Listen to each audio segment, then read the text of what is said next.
Hi everyone, this is the Global Education Conference 2014 and we're in the home stretch now, the last few hours of the conference, and it's great to have Michael and Louise and many other people in the room from the Global Classroom, and this is a particularly exciting event because this is a launch of the year's events, I believe. So let's go through the preliminaries to get into the presentation. Don't forget our sponsors and supporters of the Global Education Conference.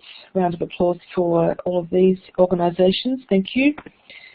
And now we can put our mark on the map. So please grab whatever you want there, an icon or something, and put it on the map where you are in the world. I'm over on the east coast of Australia. It is currently 11 p.m, Friday night for me. We've got a few smiley faces, or I should have grabbed one of those smiley faces, should I? Sorry. Oh, look. Oh, it does work. Sorry. Okay. Excellent. Okay. Yes, you can click and drag. That's great. Michael is 3 hours behind me over in Perth with his cup of coffee. Yeah, it's very creative, isn't it? Great map. Excellent. All right, so once again, this is great to say that it's a global presentation. We've got both sides of the world, and we have South America, and we've got Europe, Scandinavia up there, and that's wonderful. Thank you. All right, let's keep moving. And Michael, I'm going to pass to you now. Thanks so much. Off you go. Thanks, Julie. Welcome everybody to the Global Classroom 2014-15 Stories and Projects launch. It's hard to believe that this is technically the third time we've done this since we launched back in the original project in March 2011. And then the project as we now know it in September, I think, of that year. And it's also been quite interesting. The year will be an interesting year because what you're seeing on the slide is actually some of my students. This is the first year that I actually have students that will be participating in Global Classroom projects. And here we were Skyping with our friend Govinda and his daughter in Nepal. We'd like to take an opportunity to thank our partner organisations who we have been working with, some for a number of years, some who are joining us for 2014-15. It's a recognition that the Global Classroom project doesn't exist in a vacuum. We work together with a wide range of organisations to try and promote global learning, global collaboration, teacher professional development, and we're quite excited to be working with people all over the world, including some more established organisations and also some charities such as Open World Cause. A brief overview of tonight is we're going to just have a little bit of a run through of our history. We have a number of people here who very familiar names. It's also lovely to see people who are new to our presentations. We're going to be sharing some stories. One of the defining features of Global Classroom presentations is the international voices. And we'll also be sharing our new projects for 2014-15 and marking the launch of our project year, which will run through to about June, July 2015. The Global Classroom project started with a tweet back in March 2011 when I connected with a lady named Deb Frazier in Ohio, USA. It was originally designed to run for 3 months, until Deb, and I will always, to the day I die, I'll blame Deb for this, decided that, well, let's do it again, and we'll run for a school year and see if we can get people from every continent. And the Global Classroom Project was born. I think today we have about an estimated 400 odd teachers participating in our projects from 42 countries. And it started because I was on Twitter late at night looking for something to do. You're most welcome to join us. We'll share the links to our wiki shortly. The purpose of the Global Classroom Project is not to run a single project. What we set out to do was to build the online spaces for teachers to connect and collaborate with other people. One of the key features of that was the Global Classroom Twitter chats, which ran almost monthly for 3 years. And we recently marked the third anniversary a couple of weeks ago. And we can't, unfortunately, we can't run them monthly anymore, but they will be evolving over the course of the 2015 year. The slides will be downloading. And there are other features that we are a project platform.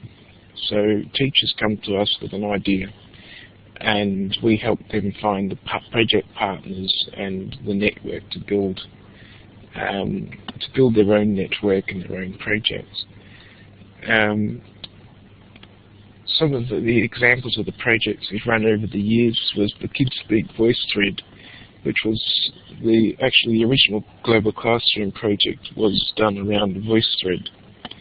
And this featured children from, I think, 12 countries, basically discussing what life was like. You know, what does your school playground look like? And it would be actually fantastic if we could get something like this running again for 2014-15.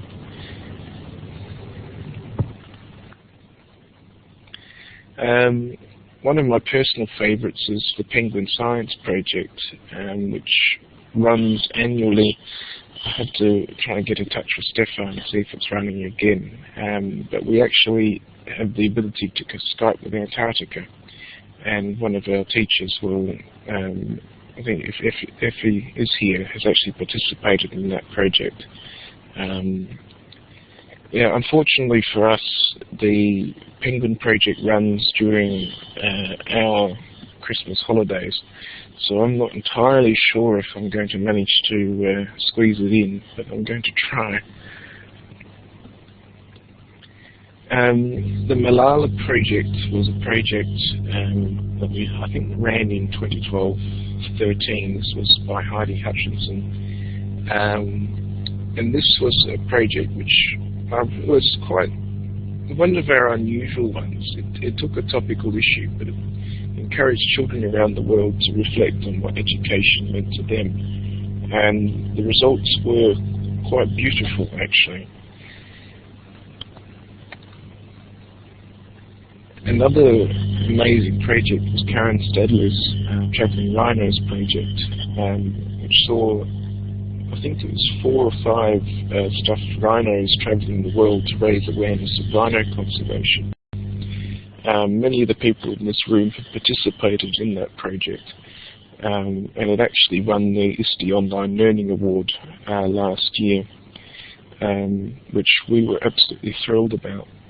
And I still remember when it started, because Karen was thinking it was only going to run for a year. I said, well, that wasn't likely to happen. I think it's now run for over 2 years and will be continuing well into 2015 and probably beyond. So I think the key lesson that we've taken out of our last few, well, this is technically our 4th year of collaboration, is that collaboration is about people and community, not about technology. Our projects range from people exchanging flat Stanleys to sending scrapbooks and rhinos around the world to using the latest communication technologies, Skype, Google Hangouts.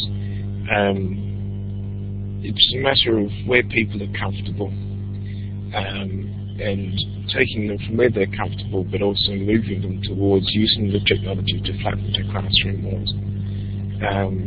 We've come a long way over the last couple of years. So what we'd like to do tonight is we'd like to give some of our teachers a chance to share their stories. Not all of them were able to make it tonight. Tonight my time. Some of them it is literally in the middle of the night. But there are some people who have made it, and those that didn't, I will talk to. Okay, so we're going to hand over to Effie. I'm hoping her microphone is working.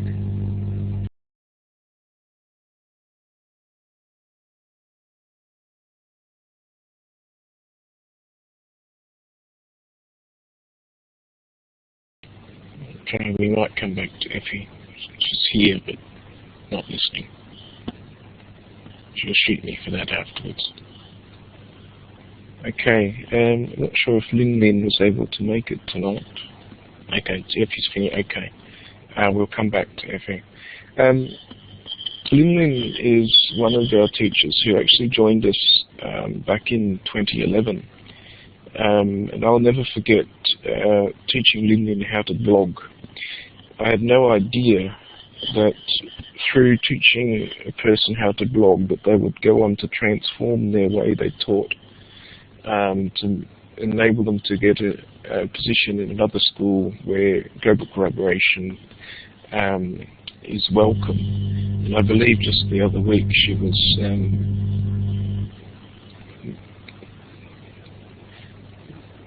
everyone's got microphone access. At least you should. We'll fix that, Judy. Okay. And I believe last week Lin Lin was actually teaching a bunch of teachers how to use Mystery Skype in their classrooms. It's been an amazing story, and as you can see, she's participated in quite a number of global classroom projects over the last couple of years. What I really love is the pictures of her classroom, and this particular one on the right features Sebastian Panakal in India, another amazing educator who unfortunately can't join us tonight, who is literally changing lives and communities in Kerala, India. But through the power of online technologies, we're able to connect and communicate. Okay, I'm going to drop the mic. I'm going to hand over to Effie.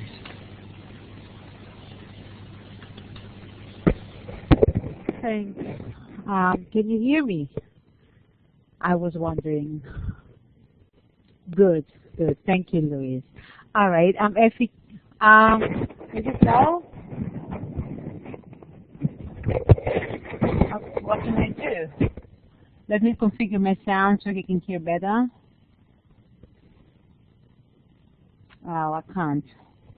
Well, I'll just speak louder. All right, well, I'm Effie Kirikakis. I'm the International Program Coordinator in Athens, Greece. And I'd just like to share, good, thank you, Michael. I'd like to share my challenge with you. Since we have students from aged 4 to 104, we also have adults, it's a challenge to find global projects that can actually help, can actually cater for the needs of everyone, of every age. And this is something that the Global Classroom Project can help with. This is here in the Global Classroom Project, we found two of our most favorite projects. The one was the Penguin Project, and the other was the Traveling Rhinos Project. Both of them were very helpful to raise global awareness with our students, and it gave the students an amazing opportunity to learn about the world with the world. the Penguin Project was introduced to us by Lorraine Leo. It's run by a penguin biologist in Antarctica. And what it actually does is it gives the school or the class the opportunity to adopt an Adelie penguin nest, to name the couple, and then follow their activity because pictures are posted daily in the blog. Jenny Pennycook, thank you, Louise, is an amazing scientist, and she was also willing to talk to us through Skype while in Antarctica. It was amazing. It was an amazing experience. The students who talked to her found out, for example, that for 3 months every year, she has no fresh food, no fresh water, no fruit, no fruit, no vegetables, but she does have no shower because she lives outside. She camps actually opposite the penguin colony. Yeah, but she does have internet connection, and in that way they realized how important it is for them to learn to connect and to collaborate. And finally we had the chance to fly the school's flag in Antarctica, which was amazing. We created a flag. The kids were very excited about it. We sent it to Jenny, and she put it up right opposite the penguin colony. You can see the photo. That was a very exciting project. And the other one was Karen Stadler's. Thank you for the link, Lorraine. You can see the link in the chat. Lorraine just posted it. And we really need to thank Jenny for setting up such an amazing website and project. The Traveling Rhinos project, getting back to the other one, was another amazing one. What happens is Karen Stadler has created 6 cute rhinos. She sent them stuffed little animals. She sent it along with a small traveling diary to schools across the globe. So when you get the package, you've got the animal to have the students really feel what it's like, and you've also got the diary that has posts from different students around the globe, which makes the students feel that they're part of it. Our students were very involved, very, very excited about it.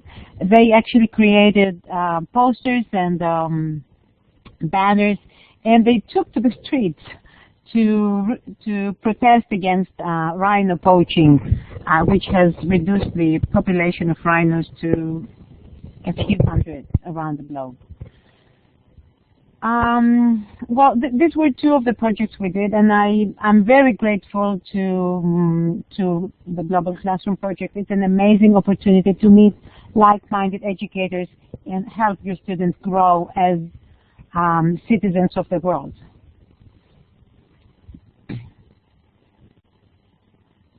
Thank you, Michael, for setting this up. Thank you for the opportunity to share.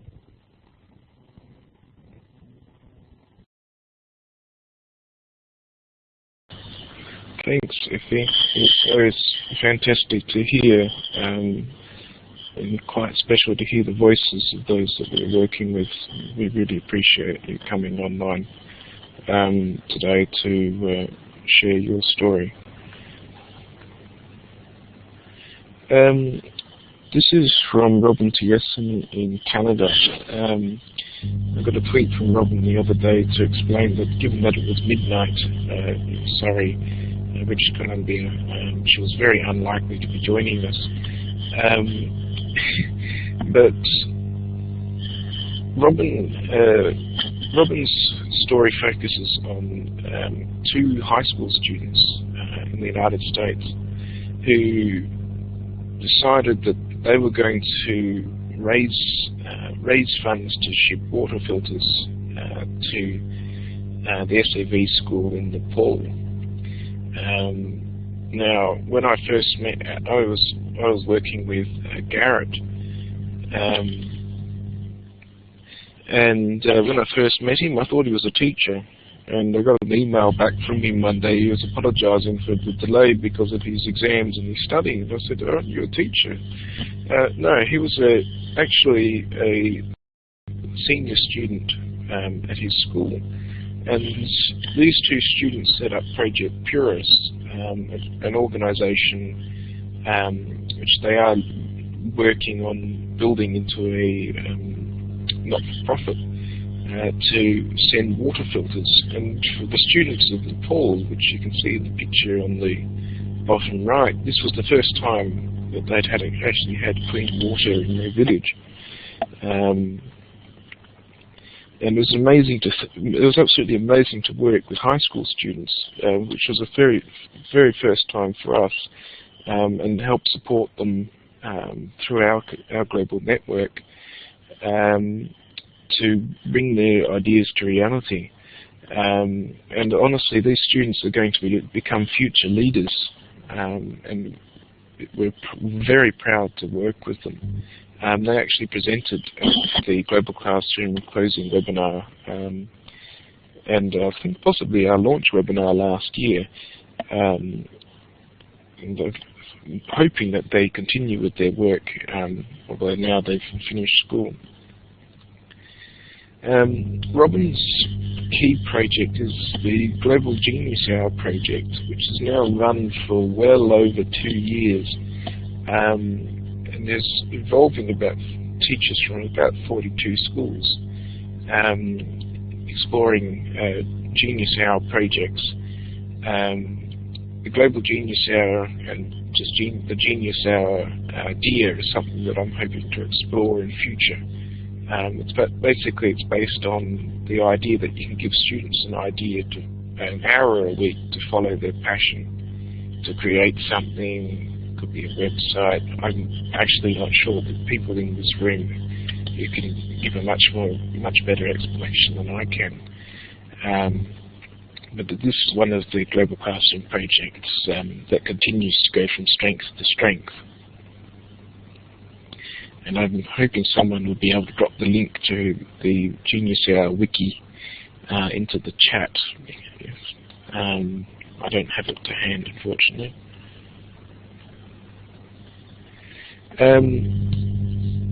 This comes from Sebastian Panacao, who was actually presenting in another Blackboard Collaborate room at the same time.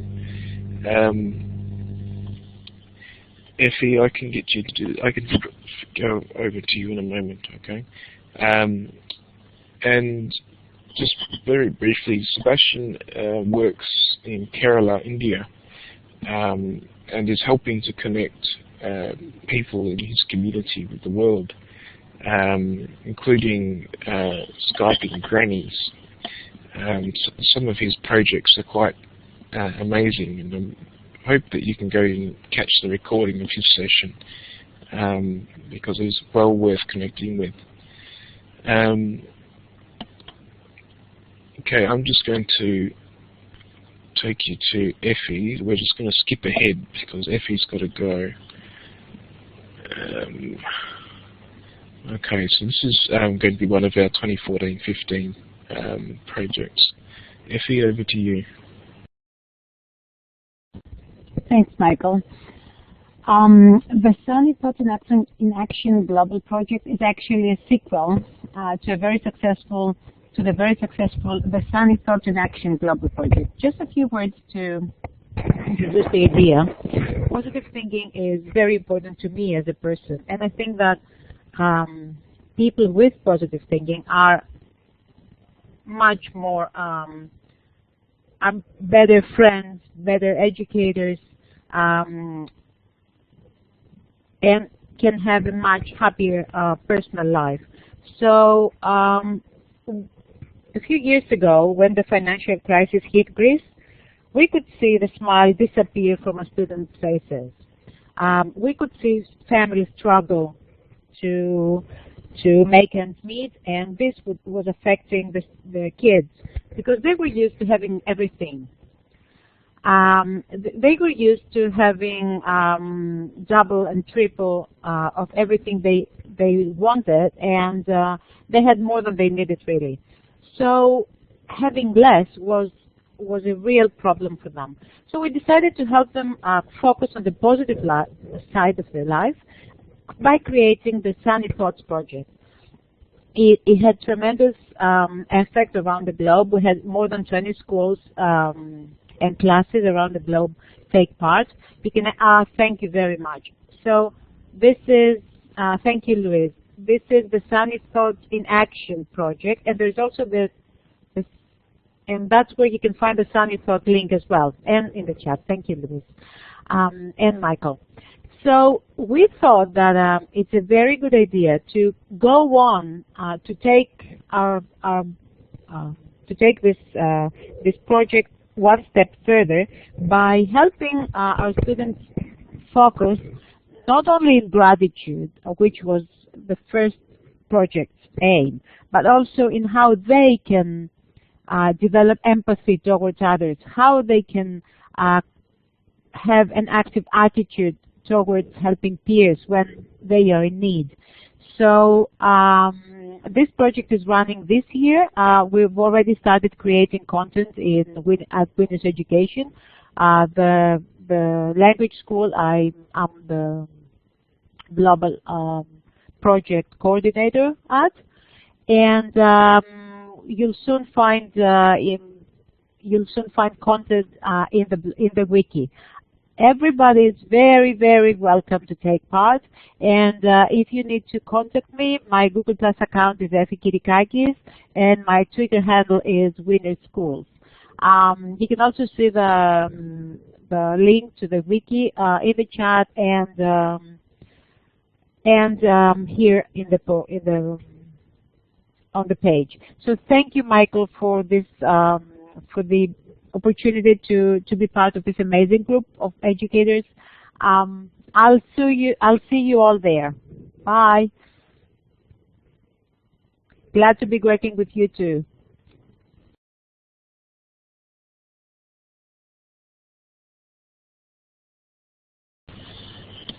Thanks, Effie. Okay. I'm not sure if Aaron was able to make it. It doesn't look like it. Adam, thank you. Okay. Adam Carter is one of our first active secondary connections in the Global Classroom project. And based at the American School in Alexandria, Egypt. We're actually really looking forward to working with Adam to try and explore options for secondary teachers to connect globally. One of our greatest challenges over the last couple of years has been the fact that most of our teachers, in fact, have been primary or elementary teachers. And we're really looking to try and find secondary teachers who can help lead the way with global collaboration at the secondary level, and to provide a model for other teachers to follow.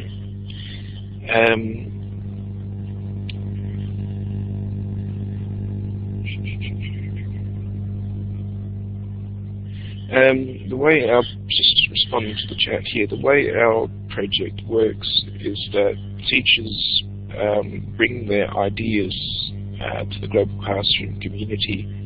So if a teacher has an idea for a project, we will help them build it. This year we're actually using the Flat Connections project framework for the first time. To try and encourage teachers to explore how to create projects which can be tied into the curriculum, and which also have explicit teaching and learning goals and assessment. So we are trying to evolve our projects to try and make them more relevant and curriculum friendly. and Adam has been doing an amazing amount of work behind the scenes and helping us get that set up. So we are learning as we go, but considering that this is going to be our 4th year of collaboration, we've got to be doing something right. Okay, it doesn't look like Geeta has managed to make it either. Geeta is a teacher in India. If she drops in later, I will ask her to talk. And is actually going to be running a project with us for the first time, which we're really looking forward to. Okay. Each year, the Global Classroom Project has a new wiki.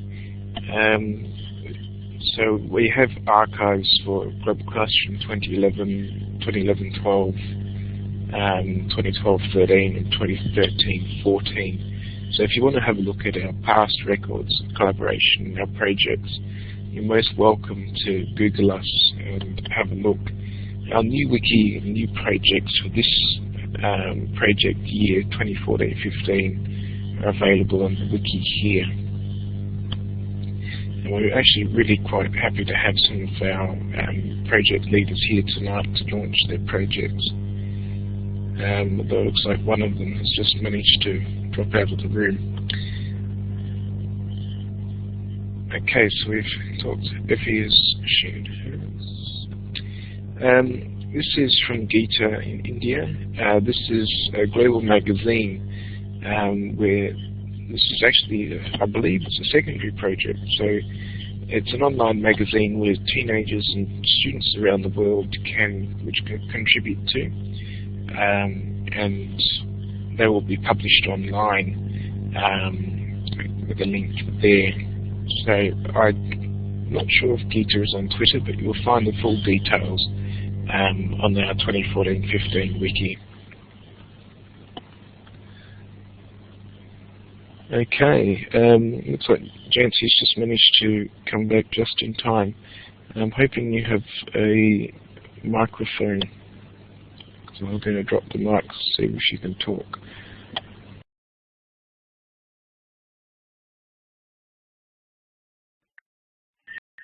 Hi, can you hear me? Great.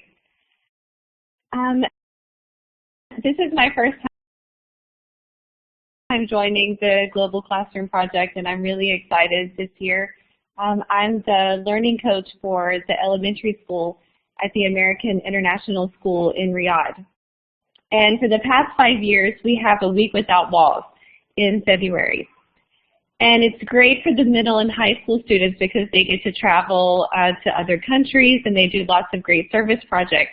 But for the elementary school students, they don't always get to participate in as much. So we would really like to get them connected with classrooms so that they can have maybe some virtual field trips and make some global pen pals that they could chat with throughout that week. And it's going to be from kindergarten up to grade 5. So I'm just hoping to get some other classrooms who are interested and help match with our classrooms and get some projects going. Thank you. Thank you. That'll be quite tight for us in the Southern Hemisphere, but we'll do our best. This looks like an absolutely amazing idea. So, as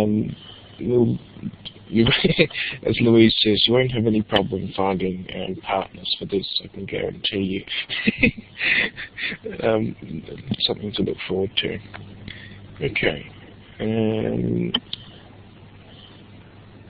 not sure if our contact is here tonight. Okay, Opportunity Education is one of our new partners that have come on board for 2014-15. And they specialise in facilitating pen pal relationships between teachers around the world in schools in Africa and Asia. we're really excited to be working with them, and very much highly recommend having a look at their website, which is opportunityeducation.org.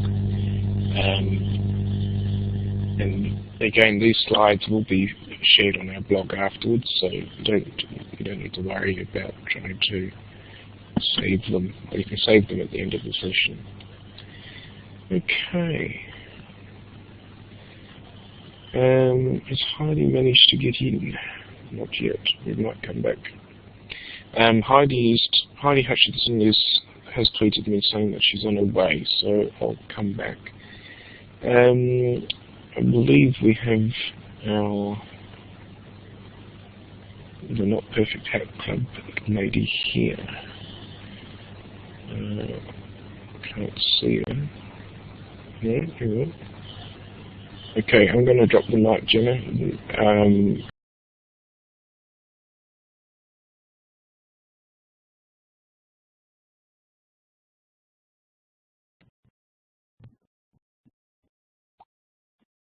Hi, can you all hear me? Yay.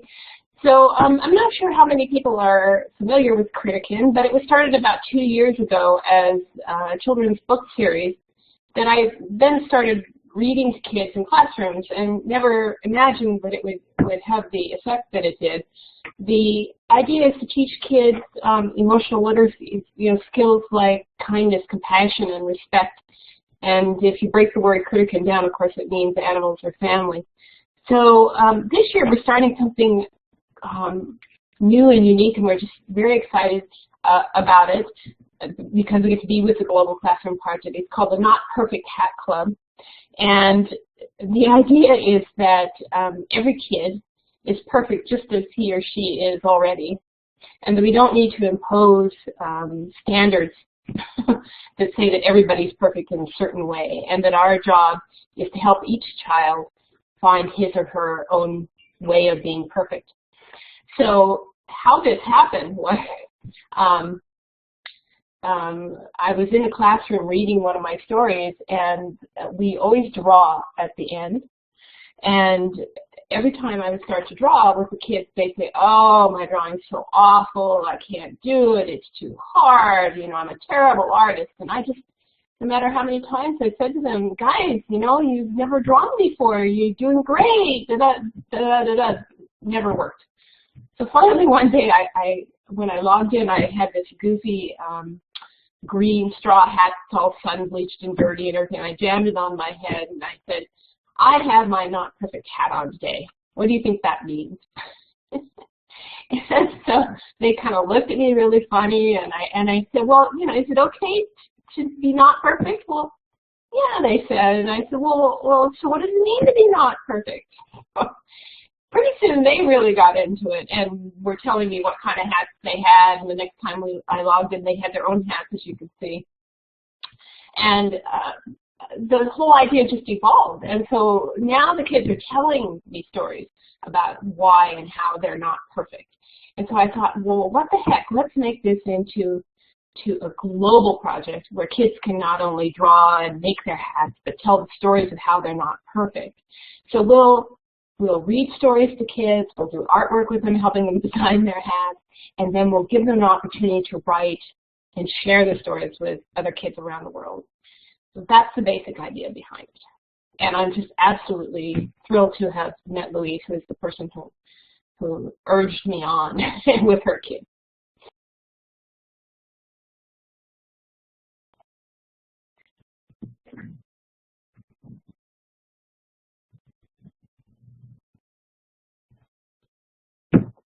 Yes, and dare to dream outside the lines.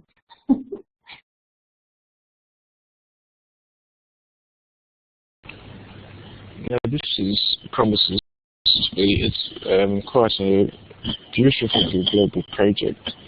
I think one thing that we have found over the years is that often it's the simplest ideas that turn out to be the most rewarding in the long run. Okay, we've got about 10 minutes or so, so what I'm going to do is I'm going to throw open the mic teachers, Global Classroom teachers, are most welcome to share their stories, and we would also love your feedback. So what we might do is, if Louise or Julie, if you put your hand up if you want to talk, and you're most welcome to write on the slides. You should now have whiteboard permissions if you are on a laptop, not on an iPad, sorry. And I'll drop the mic. If you'd like to talk, please put your hand up and we will introduce or ask you.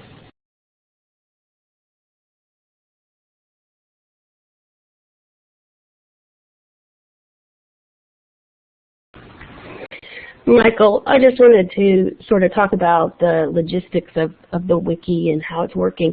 We're starting to get the pages loaded, and we don't have them all up yet, but if you go to the wiki,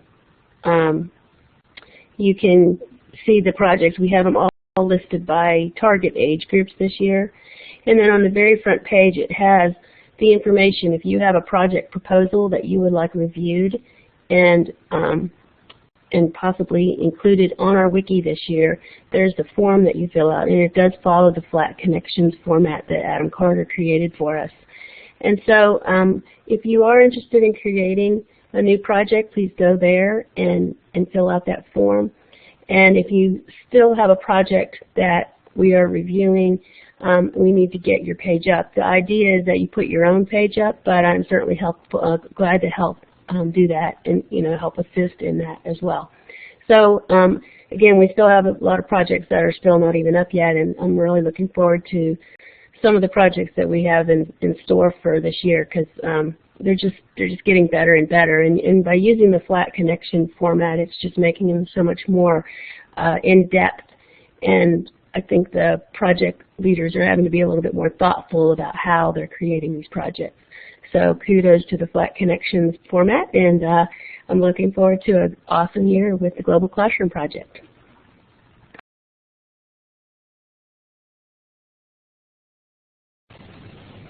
Marty, you're both welcome to go ahead, mate.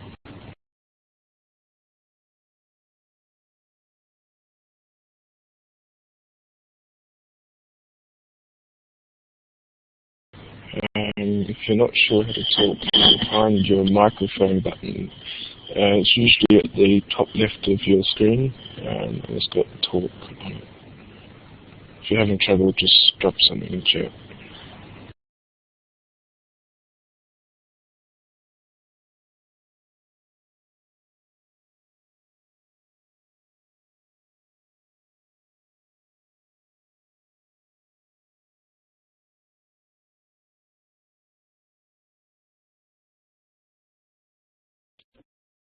I just need to quick talk, and I'm talking, I guess, huh? Well, can everybody hear me? Wow. Very quickly, over the years that I was at Scholastic, probably the most exciting project we did was the Magic School Bus. And the Magic School Bus benefited from the way in which television broadcast networks are connected all over the world, and it was able to be seen in countries all over the world.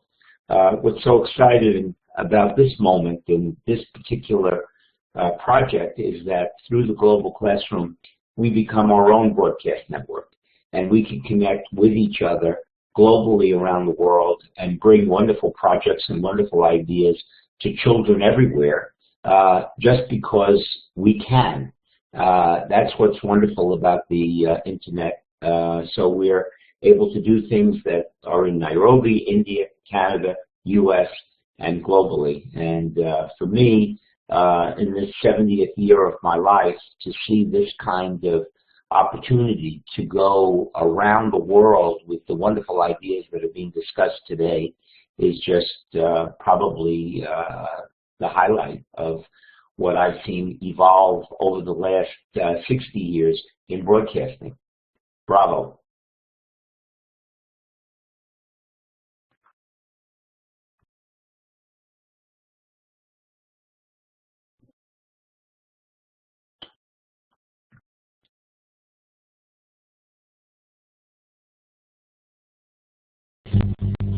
Well, thank you very much. I think I've been talking about this in the past. It's amazing what you can do when you don't know what you're not supposed to do. It's a matter of doing first, ask permission later. And I'm honestly still amazed that, well, let's put it this way, I was a second-year teacher without a class, without a school. And through the online networks, I was able to create a global projects community, which was inspired by the Flat Connections community. And to be able to be part of that and to lead its development over the last couple of years has just been amazing. And it's come down to the relationships that we form.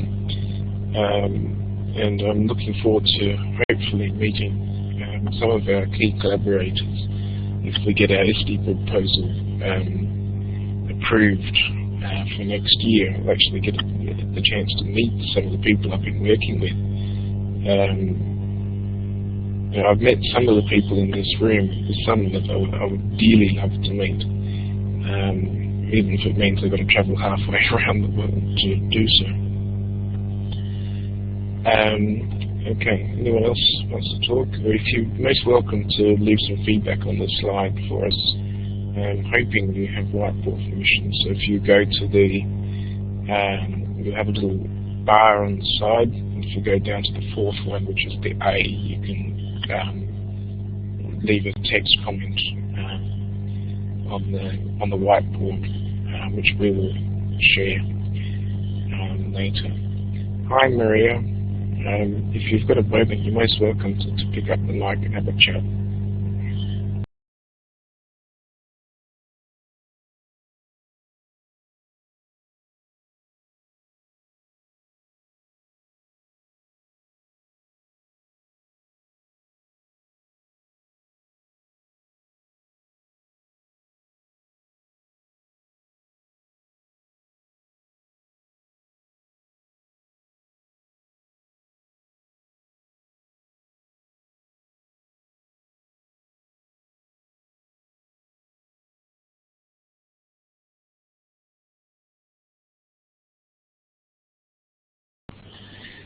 So yeah, the Global Classroom 2014-15 project launches today. Our wiki is, as Louise mentioned, is still under development. It's been quite an interesting process trying to get our latest project off the ground this year because I've actually had a job. Our projects are going up on the wiki. We welcome new ideas for projects. I did recently share the link to the Google form where you can submit your project idea. We will review it, and we have a project review team which will work with you to basically be your contact person for the Global Classroom, answering questions and providing advice. The form is set up along the lines of the Flat Connections project framework, which will basically gives us a structure to work towards. And it's been absolutely fascinating to see the new and old collaborators coming back for a new year of projects. And very briefly, before we wrap up, I'm just going to go back. Heidi Hutchinson unfortunately can't be with us tonight, has technical troubles.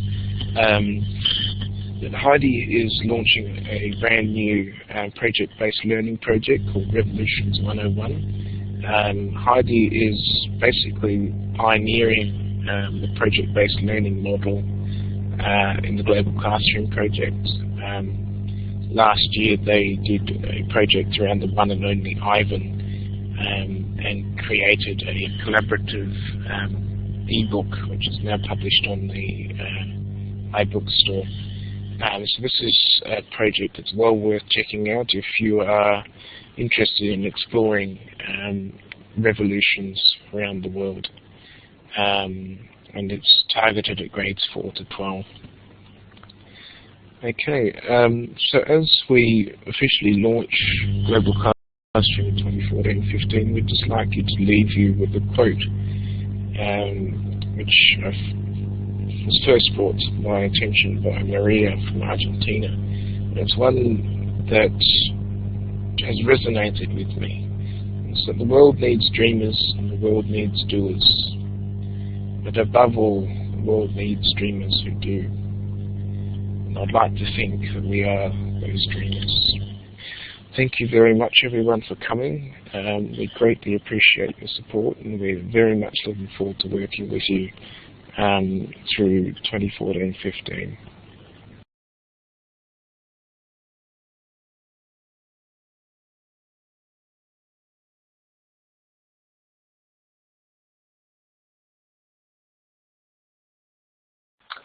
Thanks, Michael, and thanks, everyone.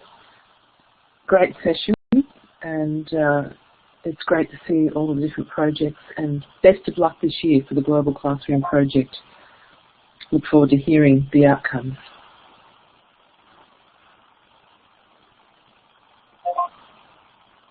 Okay, I think we're ready to stop the recording now, aren't we?